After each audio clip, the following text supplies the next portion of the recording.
ETF index mutual funds నేర్చుకుని stock మార్కెట్లో రాణించాలనుకుంటున్నారా? వెంటనే ఈ నెంబర్కి కాల్ చేయండి. నమస్తే అమ్మా. నమస్తే అమ్మా. అమ్మా, లలిత సహస్రనామాలు తప్పు లేకుండా చదవాలంటే ఎలా? రెగ్యులర్గా చదివే వాళ్ళకంటే స్పష్టత, క్లారిటీ ఉంటుంది, కానీ అప్పుడప్పుడే మొదలు పెట్టే వాళ్ళకు కూడా ఉండదంటారు మీరు. అసలు అన్ని తప్పులే చదువుతున్నారంటారు. ఎలా? ఎక్కువ మంది చదవాలా? ఎక్కువ మంది తప్పులే చదువుతున్నారు. ఎక్కువ మంది తప్పులే చదువుతున్నారు. మరి ఎలాగమ్మా తప్పులే? కొత్తగా మొదలుపెట్టిన వాళ్ళే సరిగ్గా నేర్చుకునే అవకాశం ఉంది. అంతే అంటారా? ముందరి నుంచి చదువుతున్న వాళ్ళు 100 సార్లు వాళ్ళని సరిచేసిన అవే తప్పులు చదువుతూ ఉంటారు. ఇలా తప్పులు చదవడానికి కారణం నేను చాలాసార్లు చెప్పాను. ఇంగ్లీషులో టైప్ చేసేటటువంటి తెలుగు టైపులు వచ్చిన తర్వాత డా రాయాలంటే డి టైప్ చేస్తారు. డి టైప్ చేస్తే అది డాకి దాకి రెండిటికి. క్లారిటీ కోసం డిహెచ్ కొడతారు. డిహెచ్ కొట్టేటప్పటికి దానా ధానా అని చేత ధా వచ్చేస్తుంది. అక్కర్లేని చోట్లంతా ధా వస్తుంది. తర్వాత అక్షరాలు ఎక్కడ విడదీయాలో ఎక్కడ కలపాలో తెలియదు. రాముని తోక పివరుండిట్లని ఏలాగా ఉంటాయి, అర్థాలు తప్పిపోతాయి. పైగా మీరు లలిత సహస్రం అన్నారు కదా, కాదు, లలితా రహస్యనామ సహస్రం. లలితా దీర్ఘం ఉంది, రహస్యనామ సహస్రం. అన్ని సహస్రనామాలు అయితే ఒక్క లలిత మాత్రమే రహస్యనామ సహస్రం. రహస్యంగా ఉంటుంది. రహస్యంగా ఉంటుందంటే బీరువాలో దాస్తారని కాదు అర్థం. అందులో అర్థం ఓ పట్టాన్ని ఎవరికి అర్థం కాదు. జాగ్రత్తగా గమనించుకోండి. మీరు అజాగ్రత్తగా కనుక చదివినట్టయితే పొరపాటు అర్థం వస్తుంది. అది చాలా శక్తివంతమైంది. శక్తివంతమైనటువంటి దానిని సరిగ్గా చదివితే ఎంత శక్తి కలుగుతుందో పొరపాటుగా చదివితే అంత పొరపాటు వస్తుంది కదా. అందుచేత తప్పులు లేకుండా చదవడానికి ఏం చెయ్యాలి అంటే, ఇది బాగా వచ్చినటువంటి వారి దగ్గరికి వెళ్ళి ముఖత నేర్చుకోవలేను. అదే ముందు నేర్చుకోవడానికి వాళ్ళ దగ్గరికి వెళ్ళి కూర్చుని మీరు చెప్పండి అని వాళ్ళు చెప్తూ ఉంటే వీళ్ళు తిరిగి అని అన్నది సరిగ్గా ఉందో లేదో వాళ్ళు ఒప్పుకునేదాకా సరి చేసుకుంటూ చేయాలి. చాలామందికి జ్ఞాపనకడం రాదు. శ్రీమాత శ్రీ మహారాజ్ఞి అనలేక శ్రీ మహారాజ్ఞి అంటారు. రాగ్ని అంటే అగ్ని అని పిలిచినట్టే ఉంటుంది. అగ్నిని పిలుచుకుంటే ఏమవుతాయి మన కాపురాలు?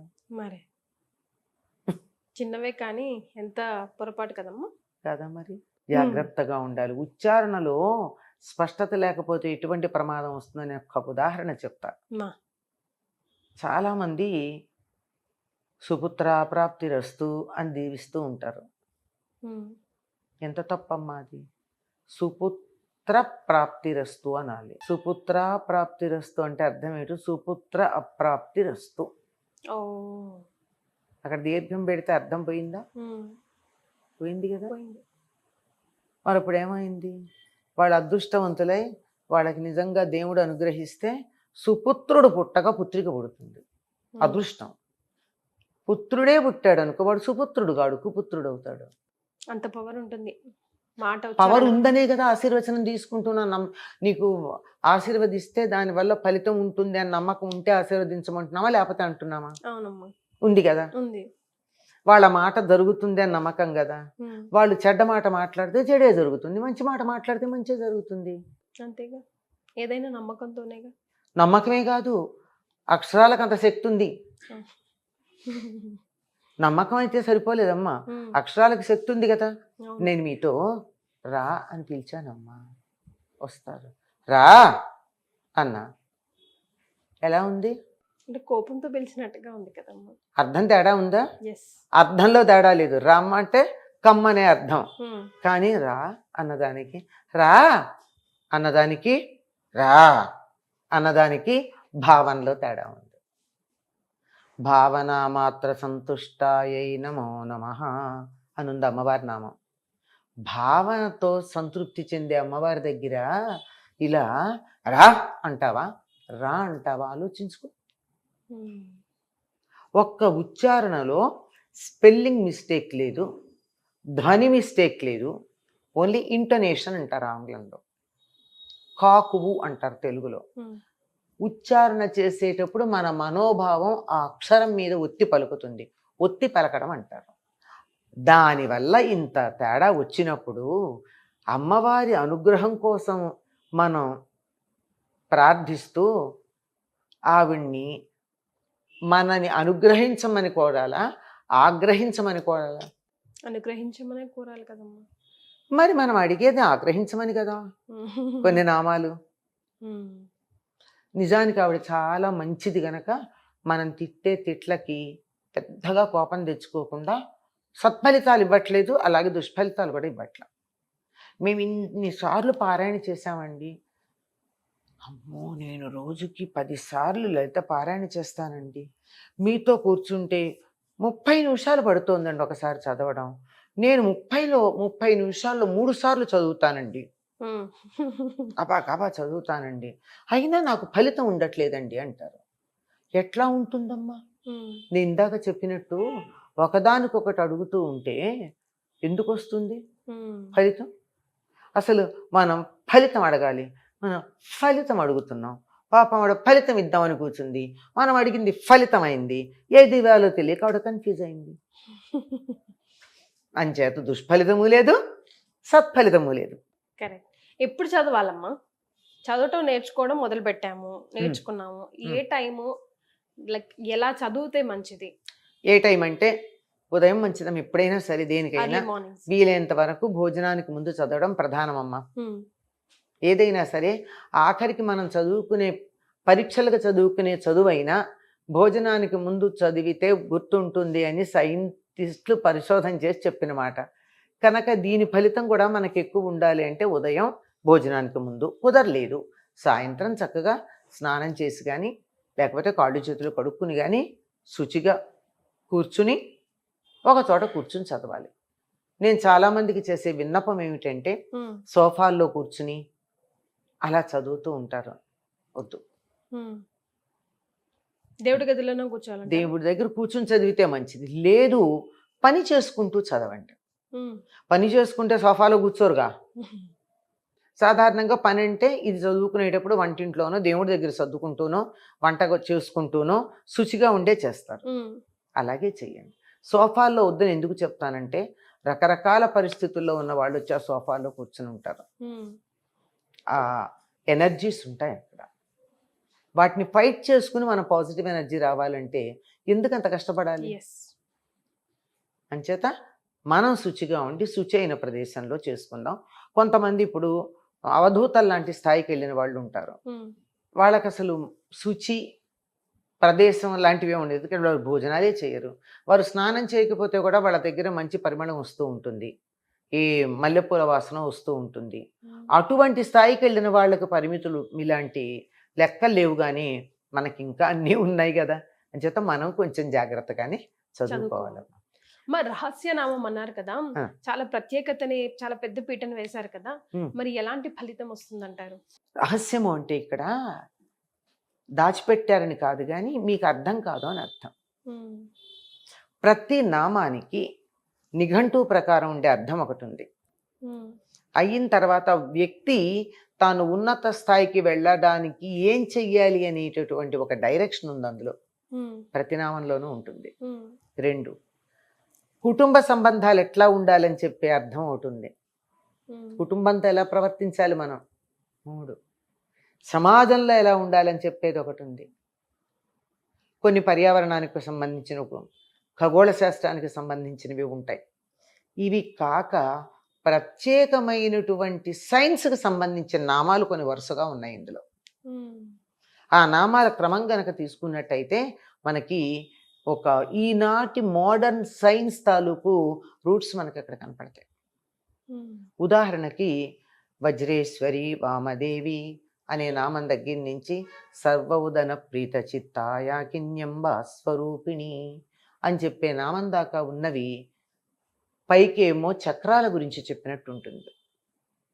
లోపల అర్థం ఏమిటి అంటే జాగ్రత్తగా గమనిస్తే మొదటి నెల గర్భస్థ శిశువు ఎలా ఉంటుంది, ఎలా ఎదుగుతుంది, దాని లక్షణాలు ఏమిటి, ఏ అవయవాలు ఏర్పడతాయి, అప్పుడు ఏ రకమైనటువంటి ధ్వనులు చేస్తే బిడ్డకి బాగుంటుంది, ఎటువంటి ఆహారం తీసుకుంటే తల్లికి మంచిది, అట్లా 6 నెలల వరకు బిడ్డ ఎదుగుదల, తల్లి తీసుకోవాల్సిన జాగ్రత్తలు, తినవలసిన ఆహారాలు, బిడ్డ ఎదుగుదలలో ఏ ఏ అవయవాలు ఎప్పుడు ఎలా ఏర్పడ్డాయి, ఈ వివరాలన్నీ ఉంటాయి.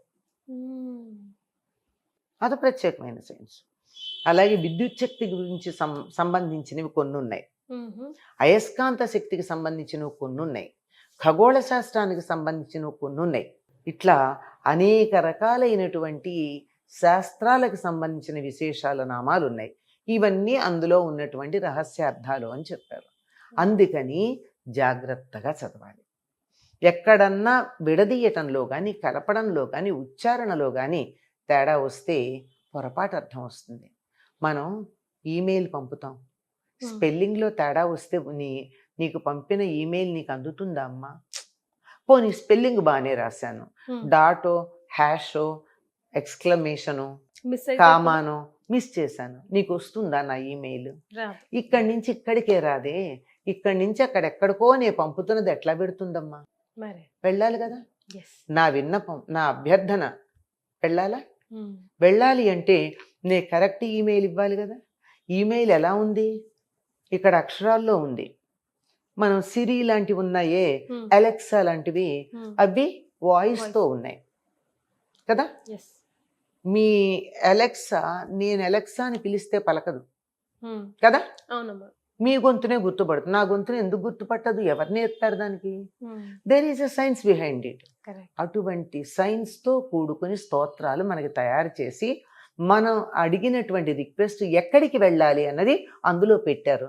జాగ్రత్తగా సేమ్ మెయిల్ ఐడికి వెళ్ళేట్టు మనం చెప్పగలగాలి అంటే తప్పనిసరిగా సరిగ్గా ఉచ్చారణ చేయాలి.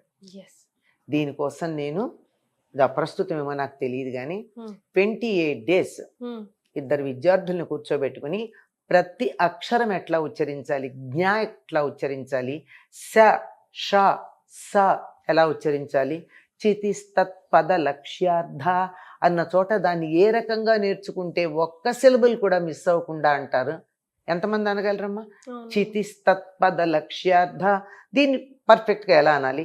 వక్త్ర లక్ష్మీ పరివాహ. చాలా మంది వక్త్ర అనరు, వక్ర అనేసి వెళ్ళిపోతూ ఉంటారు, తా వినపడదు. వక్త్ర. ఇప్పుడు వక్ఫ్ బోర్డ్ అని ఎంతమంది సరిగ్గా అనగలరు కదా. అలా అందులో ఒక స్పీడ్ తో, ఒక రిథమ్ తో వెళ్తూ ఉంటే అదే. దీన్ని ఎలా చదవాలి, ఎక్కడ దుష్టదూరా తర్వాత దురాచార సమయం ఎందుకు విడదీయకూడదు, ఇలాంటివన్నీ నేర్పిస్తూ ఇద్దరు విద్యార్థినులను కూర్చోబెట్టుకుని నేను అని వాళ్ళ చేత అనిపించి పైన అర్థం చెప్పి ప్రతి చిన్న సిలబుల్ కూడా చెప్పేది. జ్ఞా ఎలా పలకాలి, నాలిక ఎలా ఉండాలి, నాలిక ఎట్లా పెట్టాలి, పళ్ళు ఎలా ఉండాలి, పెరిమిలు ఎలా ఉండాలి జ్ఞాపలికేటప్పుడు, ఇవి నేర్పించానమ్మా. ఇవి యూట్యూబ్లో ఉన్నాయి. 28 days పట్టింది. అంటే డీటెయిల్డ్ మీనింగ్ చెప్పలా. నేను చెప్పాను కదా, 5 మినిమం 5 మ్యాక్సిమం 6 స్థాయిల అర్థాలు ఉంటాయి ఒక్కొక్క నామానికి. అవేమీ చెప్పాల. ఊరికే పైన ఇది ఇలా అంటే అర్థం ఏమిటి, ఇలా విడదీసి మీరు పొరపాటుని ఇట్లా అన్నారనుకో దాని అర్థం ఎట్లా మారిపోతుంది. భవద వసుధ వృష్టి అని చదువుతారు. భవద సంసారం ఇచ్చేది, వసుధ బంగారం ఇచ్చేది, వృష్టి వర్షం కురిసేది. అమ్మో ఎన్ని జన్మలు, మళ్ళీ మళ్ళీ జన్మలు అడుగుతున్నాం మనం. కాదు, భవదావ సుధా వృష్టి అని చదవాలి. దాన్ని విడిగా చదివితే అర్థం మారిపోయింది కదా. అందుకని ఎక్కడ విడదీయాలి, ఎక్కడ ఇలా అంత ప్రతి చిన్నది కూడా నేర్పించానమ్మా. 28 days పట్టింది. దట్ యూట్యూబ్ లైవ్లో ఉంది. నేర్చుకోదలుచుకున్న వాళ్ళకి ఇదొక బంపర్ ఆఫర్ అనే చెప్తానమ్మా. నా పేరునే ఉంటుంది, doctor Ananthalakshmi, YouTube live. Thank you so much అమ్మా. నమస్తే.